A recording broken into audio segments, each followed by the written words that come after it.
जय श्री राम मेरे वृष राशि के प्यारे जातक जातिका, बहुत स्वागत है आपका। इस बार अगर मैं ये कहूं कि आपको कोई अपना मिल जाएगा या मिल जाएगी, तो मुझे लगता है गलत नहीं होगा। ये महीना मुझे लगता है कि उन लोगों के लिए है जिनको किसी की तलाश है अपने जीवन में, तो ये महीना उनके लिए है। खैर, आपके लिए इस महीने में क्या है? यदि आपको किसी की तलाश नहीं है, आप पूर्ण हैं, तो उस पर भी चर्चा करेंगे और आपको बताएंगे। लेकिन आपको बता दूं कि यदि आप चाहते हैं अपने क्षेत्र में श्री राम कथा, श्रीमद् भागवत कथा, श्री शिव महापुराण की कथा मेरे द्वारा करवाना, और आप चाहते हैं कथा संगीतमय हो, आनंददायक हो, तो आप संपर्क कर सकते हैं। आगामी कथाएं कहाँ होने वाली हैं उसके लिए भी कॉल करके आप बात कर सकते हैं। रात को 9 बजे, दोपहर को 12 बजे लाइव आता हूं, आप उसमें जुड़ सकते हैं।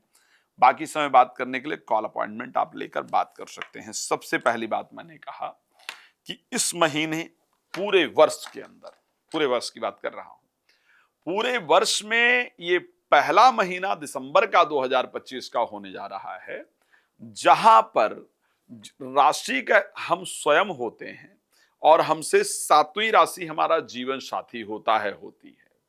तो क्योंकि सातवीं राशि के स्वामी मंगल और आपके राशि के स्वामी शुक्र और फोर्थ हाउस जिसको हम हार्ट कहते हैं उसके स्वामी सूर्य, ये तीनों एक साथ पहुंचेंगे और सप्तम भाव में गोचर करेंगे। यानी अगर मैं ये कहूं कि मेरे जीवन के लिए कोई ऐसा साथी जो जीवन भर मेरा साथ देने वाला हो, तो अगर उसके साथ मुलाकात की बात करूं तो आपकी राशि में उसके साथ मुलाकात का जो समय है वो आ चुका है।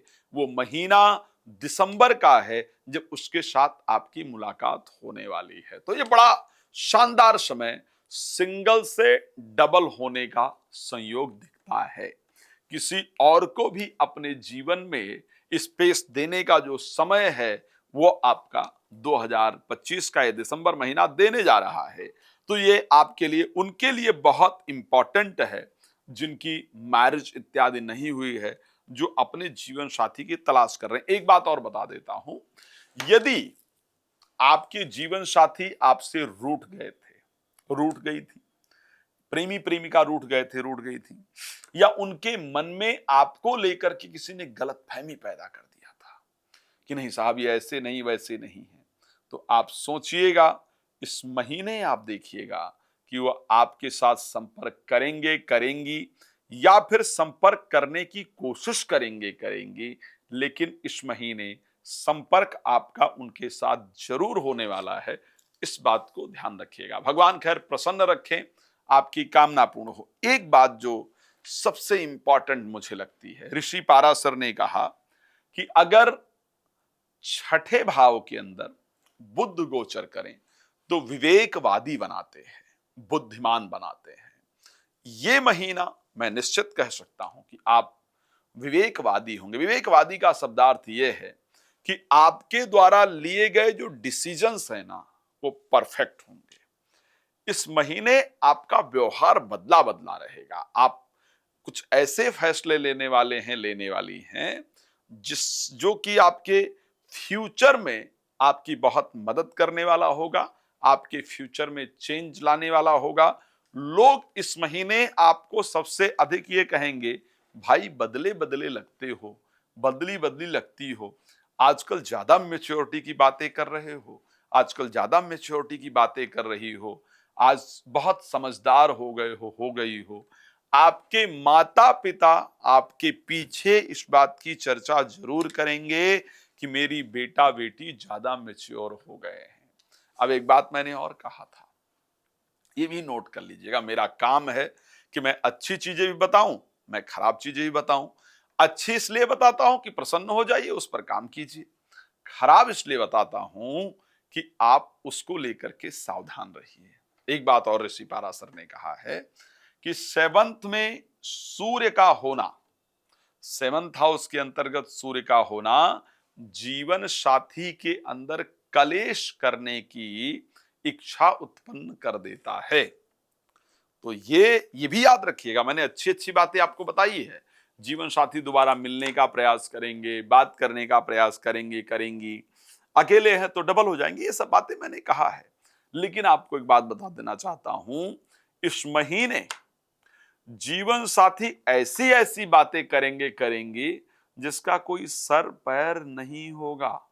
आप भी सोचेंगे मतलब विदाउट किसी रीजन के हम झगड़ रहे हैं, कोई लॉजिक नहीं है।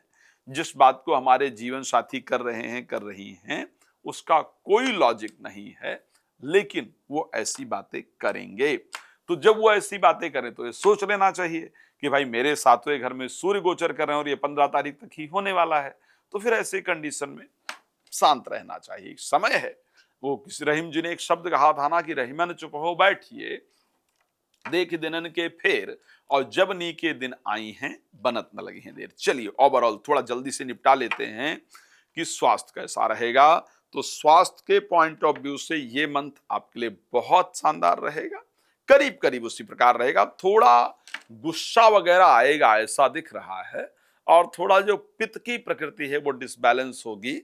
अदरवाइज आपका स्वास्थ्य जो है वो अच्छा रहेगा, इस प्रकार की कंडीशन दिख रही है। फाइनेंशियली अगर मैं बात करूं, मैं ये जरूर कहूंगा कि जब तक बुध का जो प्रवेश है वो वृश्चिक राशि के अंतर्गत ना हो, जो कि 6 दिसंबर को होने वाला है। 6 दिसंबर तक कोई इन्वेस्टमेंट वगैरह करने से आपको बचना होगा। आफ्टर 6 ऑफ दिसंबर जो समय होगा वो निश्चित रूप से आपके लिए बेहतर रहेगा। फाइनेंस को लेकर के ये महीना आपका ठीक ठाक दिख रहा है। एजुकेशन को लेकर के अगर बात किया जाए तो एजुकेशन को लेकर के बिफोर 6 ऑफ दिसंबर जो स्टार्टिंग के 5-6 दिन हैं वो अच्छे नहीं है। उसके बाद के जो 5-6 दिन के बाद है, जब बुध वृश्चिक राशि में चले जाएंगे 6 दिसंबर को, उसके बाद की परिस्थिति आपके लिए परिवर्तित होगी। उसके बाद का समय आपके लिए अच्छा होगा। तो 6 दिसंबर तक इन्वेस्टमेंट करने से ध्यान रख बचना है, मित्रों पर बहुत भरोसा नहीं करना है, एजुकेशन पर प्रॉपर ध्यान रखना है, संतान इत्यादि को डांटना नहीं है, संतान इत्यादि प्राप्ति के लिए कोई आईवीएफ इत्यादि मेडिकल ट्रीटमेंट इतने दिन में नहीं, 6 तारीख तक नहीं लेना है। आफ्टर 6 ऑफ दिसंबर जब बुध चले जाएंगे सप्तम भाव में, यहां से आपको डिसीजन लेना चाहिए। यहां से आप व्यापार का भी डिसीजन लेंगे तो आपके लिए फायदेमंद रहेगा। प्रोफेशनल लाइफ को लेकर के अगर देखा जाए तो प्रोफेशनल लाइफ जिस प्रकार पहले रहा है उसी प्रकार का रहने वाला है। आपका जीवन प्रसन्नता से परिपूर्ण रहे, ये मेरी शुभकामना है। मैं जानता हूं आपको बहुत सारे प्रश्न पूछने हैं, लेकिन समय मैंने कम दिया है। बहुत सिंपल है, आप कमेंट करके अपने प्रश्न पूछ सकते हैं, या फिर नंबर आपको दिख रहा है 9821533727, कॉल कीजिए, मेरे साथ जुड़ जाइए। लाइव आता हूं रात को 9 बजे, दोपहर को 12 बजे। आप कॉल करके मेरे साथ लाइव में फ्री में जुड़ सकते हैं। भगवान आपको प्रसन्न रखें, मेरी शुभकामना। धन्यवाद आपका जुड़ने के लिए। जय श्री राम।